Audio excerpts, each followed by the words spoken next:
Well. I'm back again for another segment of No Friday Foolishness in the Counselor's Corner. And remember, this is not a full blown conversation, especially like Monday night when I was on there for about 2 hours. Now I'm still catching wreck for that one. That's why I only threw one watch party because that was just absolutely too long. Herb Lewis, thanks for joining me tonight. Uh, let's see. So, um, like I said previously, I'm going to be doing some small segments of my new book, No Friday Foolishness. I keep telling you folks to get your copy, the premier self help book where there's 80 statements talking about relationships, friendships, family, child drama, the dating game, mistrust, loyalty, um, what else? Health, emotional health, education, and one more chapter. I'm losing it. It's been a long week. And health, education, and it'll come to me. In fact, I don't have to even struggle with it. I could just go in the book and work. Um, Herb said that was a good show. You know it. Yeah, it was good. It was good, but it was very long. And I know when you go to do a replay of that, it's not gonna be able to keep people interest that long. Danger Roundtree, thanks for joining me tonight in the counselor's corner. So as I said, as far as the new book, No Friday Foolishness, we're going to be looking at relationship statement number 3. Sometimes you have people who you will want who will want to be out of your life before they become a part of your life. Just remember, you still have a life and you simply have to carry on. Um, Alice, thanks for joining me tonight. So, yeah, you have to carry on. And what I meant by that is sometimes we're going to take a look at standards and expectations. And sometimes people have these standards or expectations of you, and they're throwing those things out right at, they're throwing them out there right at the beginning of a relationship. This is what they expect, this is their standards. And before you even get a true connection, they're working their way out of your life instead of getting closer to you in your life. But let me just read my part of it from the controversial counselor's perspective. Remember, this is part 3, and like I said, this isn't going. This is going to be short and brief.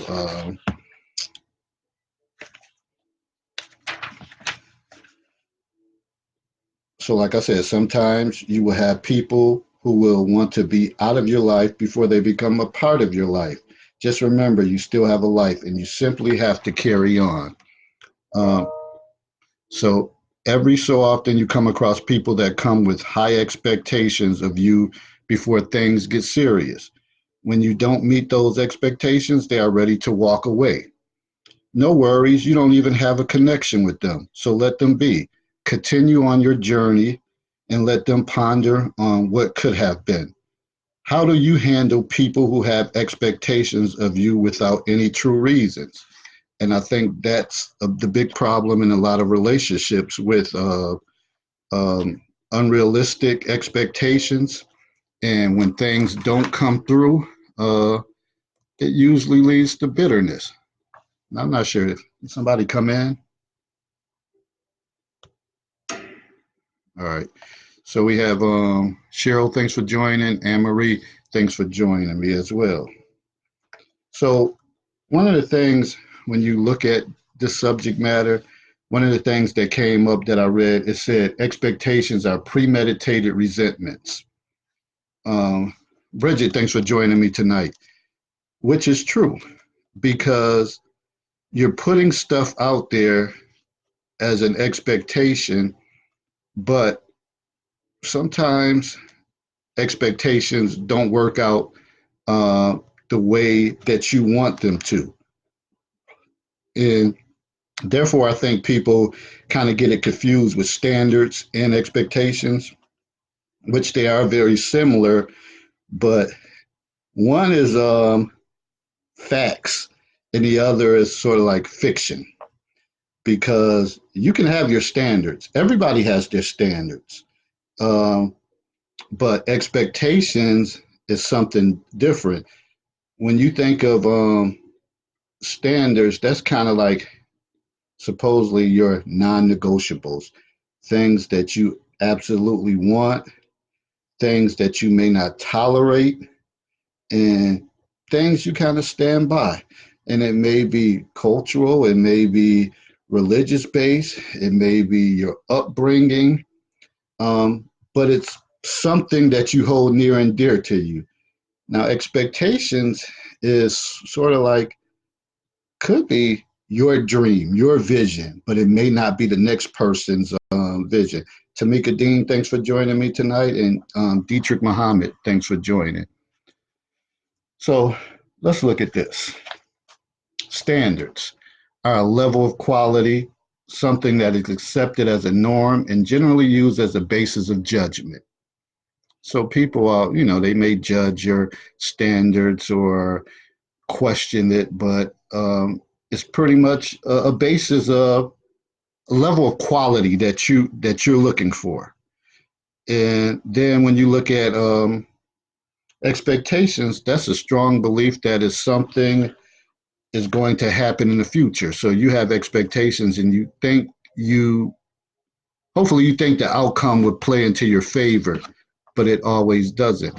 So again, they're similar, but expectations, you can't really dictate how expectations are going to play out. So examples of standards in a relationship, you may say, oh, I want somebody honest, trustworthy, faithful, someone that's going to provide safety to me. Nothing wrong with that. Those sound legit. Those sound like straight facts um, that anybody would want. But then when you look at expectations, like I said, they're similar. Uh, Complete and total honest person, ability to trust him, equal partnership, a long time, a trusting partner, healthy sex life. Now, some of that stuff you can't dictate.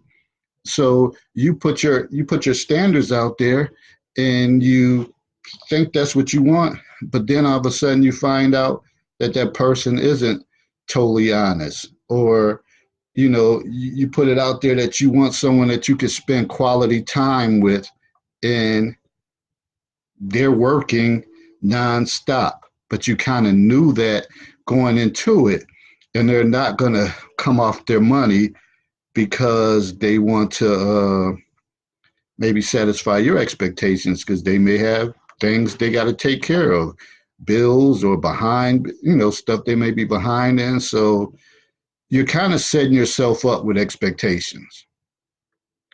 Well, it's got Malika Bozeman, thanks for joining. Ebony Lowe, thanks for joining. So you could be setting yourself up. I think the great Michael Jordan said you have to expect things from yourself before you can expect things from others. And sometimes you have expectations for others, but you don't even fulfill that yourself. So how could you expect someone else? So it's interesting, because when you have these unrealistic expectations, we know how it can impact the relationship. And like I said with the statement, it's premeditated or premeditated like resentment, because more than likely you're going to get upset or you're going to be disappointed when that person doesn't come through. So my take is, why have expectations on someone that maybe you truly don't really know? Or how about giving it some time? Because I think expectations can grow with time. I was looking for this book I had before, but of course I couldn't find it. And I think it's called to find out what makes a person tick. And I think that's important to know and kind of study and look at some of the things that you know about a person, like what will piss them off, what motivates them, what makes them happy, things that make them sad. And I think when you start knowing someone like that, then it's easier to kind of have different expectations for that individual. Just my take. Hey, if somebody wants to call in, feel free. 605-313-5375. That number is up above in the description, and 268328 is the code. And let me know what you think as far as standards and expectations, because people have long standards lists and then they have expectations lists, and they think they go hand in hand, but expectations is really maybe about someone else. See, I think it differs when you think about in a job, because your boss may have expectations of you, and unfortunately, sometimes if you don't fulfill them, it can lead to a poor evaluation, or eventually you can end up getting canned from the job. I guess the same thing could happen in a relationship as well, when somebody is kind of stern on their standards, and then they put those expectations on you, and then you don't come through. Then what's going to happen? It's going to be a lot of riffing back and forth, and eventually that person's going to kind of walk away. But the thing is about expectations, I think people kind of base that on previous relationships, and so they kind of ride the new person kind of hard. Like, for example, and I'm just gonna throw this out there: the last mate you was with, they drank a lot, and they would drink, and they would get into a super drunkenness, and become belligerent and just sloppy drunk. Now you're dealing with someone else. They're more of a social drinker. They can kind of handle their own with alcohol, but because you had that issue in your prior relationship, you kind of come down hard on this person, and you kind of look at them kind of sideways, sideways, if they drink, or you may say stuff like, well, I don't allow drinking in my house or something like that. But that may be that person thing that they unwind. You want to spend the evening with them. They may decide, hey, I'm going to drink my couple beers and couple shots after a long work week. And you have expectations because of your last relationship, and you throw that out there, a relationship killer. So it's little things like that. So I think people need to be conscious of how they place their standards, their values on others, and you may very well get ready for some disappointment. And I think that's the bigger thing, that you know that everything is not going to come true. You know there's going to be disappointments in relationships, but the bigger thing is, how do you deal with disappointments? Do you go into a shell? Do you start acting funny uh, by making yourself unavailable, not calling as much because you're upset, but you never communicate this with with that person, so it's going to lead to trouble. John Simone, and thanks for joining me. My man from 60th Street, Lacelle, Jonathan, Andrea, Totes, thanks for joining me tonight in the Counselor's Corner. So I just wanted to kind of touch bases on the expectations, and pretty much like the statement number 3 for people just joining. I said sometimes you will have people who will want to be out of your life before they become a part of your life. Andrea says, sounds about right. Yeah, it is. Yeah, it does. just remember you still have a life and you simply have to carry on. So again, you have people you're trying to get build something with, you put out expectations, standards, then when you get disappointed, you want to act brand new or change up the game. And in fact, it's premeditated for disappointment. But on the other hand, if you're the person that these expectations are being placed on, hey, if you're just getting to know that person and you haven't been with them that long and you've been solid in your walk or your journey, shit, keep stepping, let them go seek greener pastures and you keep it moving. And long as you're not hurting anybody, you're not harming anybody, and if you only been seeing that person for a short time, then so be it. And then maybe they'll find out eventually that they were the issue and they ran off a lot of people because they had this quote unquote high standards or expectations for people, which really you it's hard to place expectations on certain people unless you find out what makes them tick, unless you really get to know them. So I'm always going to use that acronym KYP. Know your personnel before you do that. Adjust your standards or your expectations based on knowing that person. Stop coming into relationships with this scripted thing, scripted way that you think is going to play out, because you will be setting yourself up for disappointment. You will, and you'll lose out on a good thing because of that. That's my take. I told you it's going to be brief, short, sweet, and to the point.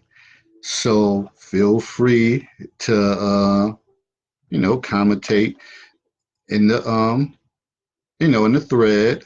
I'll be sharing it. I'll be throwing watch parties, but also make sure you get the copy of your book, No Friday Foolishness. Again, it's a reflection book. Uh, Everybody need to reflect, and this is examples. You have the the statement, then you have me summarizing what it means to me, then you have a part for your response. So you're writing these things out and you go back to them, because a lot of times we think something, but we don't put it down. So that plan never works out. But if you use this as a guide for certain situations and you put your feelings out there on paper, you never know. I know people have, women have diaries that they use, but a lot of it is there's no guidance to the diary. You're just writing thoughts, your daily thoughts, but it's nothing to drive your thinking process. Where in this book, there's something to guide you on certain situations. Andrew said, what about when love is a major player in the game? Well, I mean, when you get to that point of love, and I think when your expectations are not being met, when love is included in the game, somehow, some way, I don't know if that person may be at the same level of love that you are. And that happens too. I mean, people could say, I love you too, I love you more, and all that stuff. But it's really could be empty promises or things that may not be fulfilled. Herb said, love disturbs the rational mindset. And I agree. So you're loving someone, but they're not reciprocating what you feel. And I think after a while, when you love someone, if y'all both on the same page, that those expectations and stuff, it shouldn't be that difficult. Everything should kind of manifest and work itself out together, unless that other person really not on board and you find out down the road that they're not on board with the way you think or the way you feel. So a lot of stuff can come out. Again, I'm gonna say this: I am not no fake Steve Harvey, and he ain't no relationship expert either. But he just had money and stuff to and a platform to do it. Uh, I just like to stir the pot, talk about conversations that may make people feel uncomfortable, and talk. But I do have a counseling background, and I've worked in many different jobs that runs the gamut. It runs the gamut on the things that I've done or the people I've worked with and came across during my pretty much, what is it, shoot, about 28 years of work experience. And all my experiences has been in the same thing: education, human service, psychiatric, drug and alcohol, uh, emotional. I mean, you know, kids with emotional, this ED kids, emotional disturbance. So a lot of things. So again, I am not a relationship counselor, but again, when you have a counseling background, it kind of makes you solid in many foundations. You know how to maintain relationships for the most part, unless you let baggage and stuff get in your way and hold you from being great. And I ain't great yet. I'm trying to be great. So just putting that out there as well. Andrew said I appreciate that. Uh, no worries, no worries. All right, people. Like I said, I'm not gonna let this run over. It's just like my little segment going into what? Tomorrow's Friday. No Friday foolishness. I say this, and last week I came in on Thursday, and I think shit, it was crazy as hell. And I said no Friday foolishness. But when you work in a middle school, you don't know. You just don't know. Everything could be quiet, everything could be cool. And you can say, man, today was a good day, like Ice Cube said. But then it could be the last period of the day and all hell break out. And just that little 50 minutes, it just changed your whole introspective of your day because it was something that just was wow, like overwhelming. I mean, not too many things I get overwhelmed with as far as that because I didn't seen it all. I expect things to happen, but at the same time, I try to put that out to my student population. No Friday foolishness. Come on now, let's get it right because if I have to call home, your weekend could be done. Some of them get on board because of that, and they like, okay, let me change it because I have plans this weekend, and I know if Mr. Glover call, that's gonna shut everything down. So the name of the game when you're dealing with kids is manipulation. Hey, that might be the name of the game in relationships too, that you have to find a way to get what you can out of your partner, not in a way of greed or, but just finding out what makes them tick and making things, having some harmony to the relationship. All right. Again, I'll stay on if somebody wants to call in 605-313-5375. The code, and Herbert post the code as well on here 268328. But if not, I'm going to get off here and I'm going to wish you guys a peaceful Friday and weekend. And wouldn't it be the perfect theme with the celebration of Dr. King MLK Day on Monday? So you know his message was. So let's try to have a peaceful weekend. Man, no shootings, no fighting, no violence. Like for real, this stuff is just getting out of hand. Really, for real, like it's troublesome. But again, you can have expectations for that, but that's not maybe what someone else is thinking when they're heated and they're angry and they go out and do something. But I guess if you can help some people or they take the message, then the better off we'll be. But I'm about to sign out. Basketball coming on. I think Zion Williamson, his first game might be tonight in the NBA. So I'm going to check that out and see what he got going on. And I'll get with y'all on Monday and stay tuned for the next segment of No Friday Foolishness. And, and don't forget, get your book, inbox me. You're going to see this book all over. You're going to see me talking about it. And I'm going to get through all of these statements. And even though you may say, well, I get the book if you're talking about the statements, but it's nothing better to be able to go back to something that you wrote down and you can utilize that because you don't know what this could end up being. You might decide to go to school for psychology or something, social work, and you might like, man, I got all these thoughts and all these feelings in this book that I got from David. Let me go back to that and let me focus on that area, on some of the things that I wrote down. Just a thought. All right, I'm out. Thanks for everybody who joined in. See you next week on segment number 4 in No Friday Foolishness. All right, good people. Peace.